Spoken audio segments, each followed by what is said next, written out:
बिस्मिल्लाहिर्रहमानिर्रहीम। अस्सलाम वालेकुम नाज़रीन, उर्दू पॉइंट के साथ मैं हूं आपका होस्ट जहां मिनास। आज हम मौजूद हैं मदीना अल मुनव्वरा में उर्वा बिन ज़ुबैर के पैलेस में। ये पैलेस, इसकी तारीख़ आज हम आपको बताएंगे। इस पैलेस के हवाले से अगर बात की जाए तो कुछ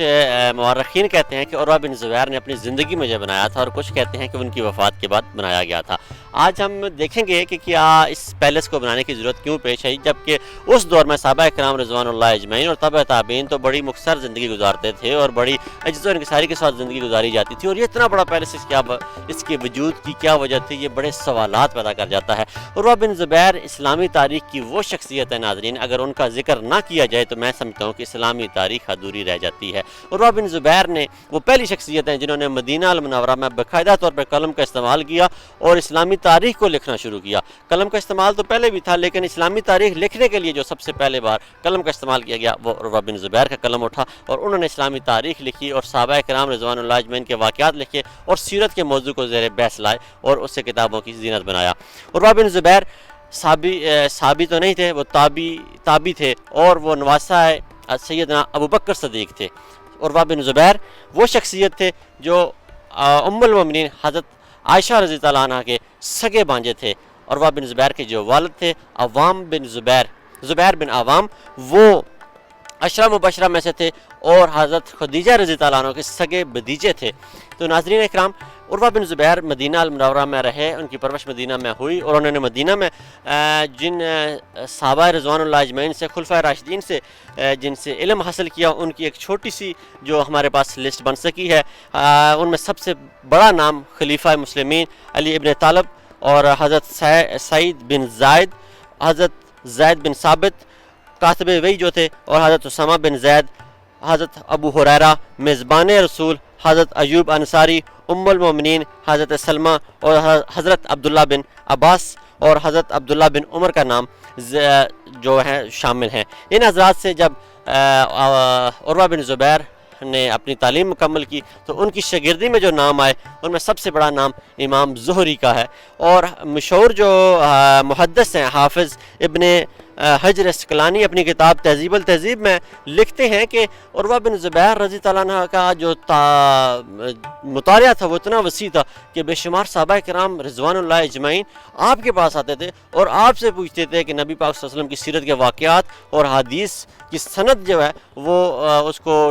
क्लैरिफाई करने के लिए उर्वा बिन ज़ुबैर के पास आते थे। ये जिस जगह हम खड़े हैं, जिसके बारे में ये कहा जाता है कि ये उनका पैलेस है, उनके नाम से के साथ मंसूब किया जाता है, लेकिन अगर तारीख़ का बागौर मुतालिया किया जाए तो हमें पता चलता है कि ये वो जगह है जहाँ उर्वा बिन ज़ुबैर का घर था। और उर्वा बिन ज़ुबैर ने खाली इस्लामी तारीख़ लिखने पर नहीं ज़ोर दिया या उसे किताबों की ज़ीनत नहीं बनाया, वो अपने दौर में सबसे बड़े टीचर भी थे और वो अपने घर में मुख्तलिफ़ ममालिक से आने वाले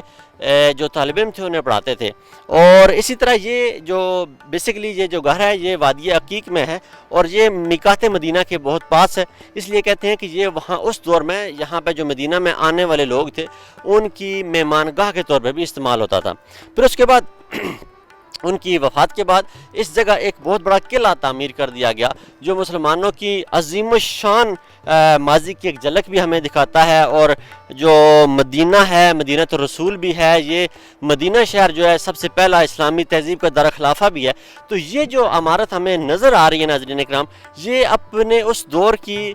سب سے بڑی اور سب سے اہم عمارت جو آج بھی تاریخ میں موجود ہے، جو ہمیں نظر آتی ہے، یہ وہ عمارت ہے مدینہ المنورہ میں۔ یہ جب آپ مسجد نبوی سے نکلیں میقات مدینہ کی طرف اس روڈ پہ یہ آتی ہے، تو اس حوالے سے پھر یہ یہاں پہ ایک بہت بڑی یونیورسٹی